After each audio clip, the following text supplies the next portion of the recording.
Yeah. Okay, this was an amazing Shabbos, and everybody said that, and everybody had the different feelings, how and what and why. Most of them came here because they're part of the big movement. So let me start first with how do you feel that you got this zechus with having thousands?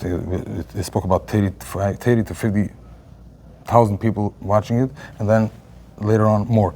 I don't know this zechus. I have no idea how the Rebbeinu Shalom works, but I could say one thing, that I really, really want it. When you want something and you go for it, you could achieve it. I put in a crazy amount of koiches. I gave up a tremendous amount of gashmis for it. I moved to Eretz Yisrael, gave up a lot of my business, a lot of the comforts that I had, the house that I lived in, the cars I used to drive, the plane I used to have, just to be able to learn Torah and to teach Torah. And I dedicated a lot of my life for it. So I know this chosim, I don't know, I can't tell you, I don't know. I just know that if you go for something, HaKadosh Baruch Hu helps you. Beautiful. There was someone sitting next to me. Shabbos, the people that we met Shabbos, sometimes they got, I lost him. If he's going to listen and watch that, he came to sit up by us, and he said that like many of them started out by COVID, because it was a new thing, I think, back then, and they have more time. He watched 2 of them, and he was like, he gave you a low rating. It was 2 out of 10.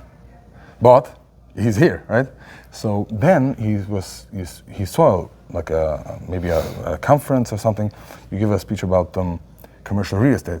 He goes, oh, this guy's talking to me.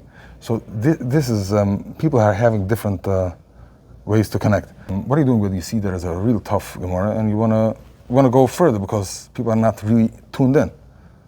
Is that what's happening? Usually not, because I work on it a lot beforehand, and I get good drawings, good pictures.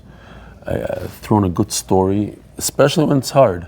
I work even more and harder to make it more interesting and easier.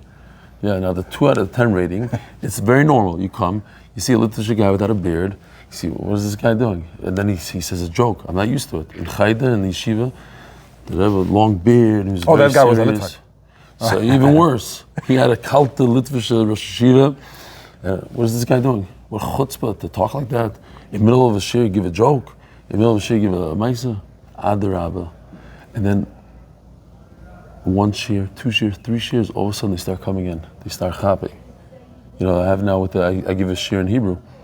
Israelis, the Sephardish or the non-yeshivish Israelis, they don't know what I'm saying. They don't even understand the Havuda. It's French to them. They don't know what sof is. You know, they say, Ele barechev, ele batutim, instead of susim. But it takes them 3-4 days, and then they give me a higher rating, Be'ez Hashem. How do you see that coming like 5 years from now? Who knows? 5 years ago, we only had 1,000 people. It grew to 35,000. How am I going to know what happened? You know, Be'ez Hashem will double, triple.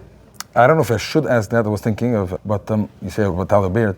Were you thinking about growing a beard? Because some people. Chas v'sholem. No. That's what brings them in. They like a balabas. They relate to a guy that does business.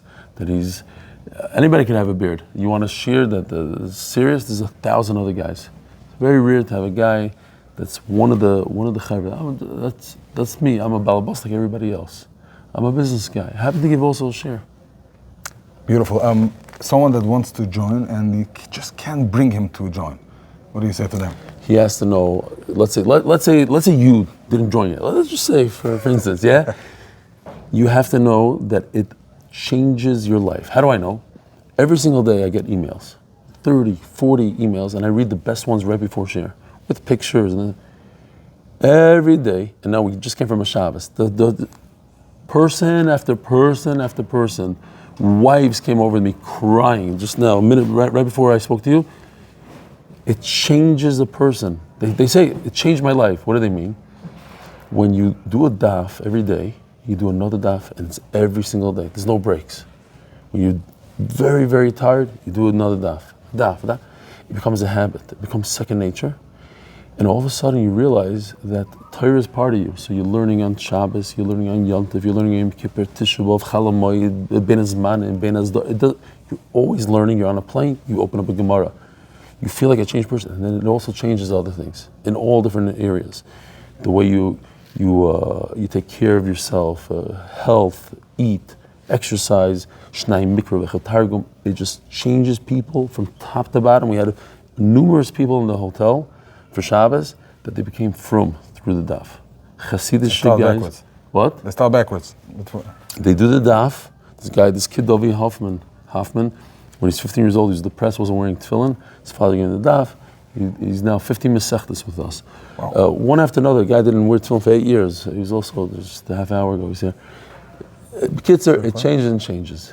So, beautiful. Be'ez Hashem, you should be zoichet to join as well. Oh, man. It'll change your life. It'll make you a better husband, a better businessman, a better father, a better everything. Oh man, a bracha for it gets to over 50,000 people. MS? I mean, Wow. between status and Wow, halavai. It's just 1,000. But I didn't even say my name. They know who I am.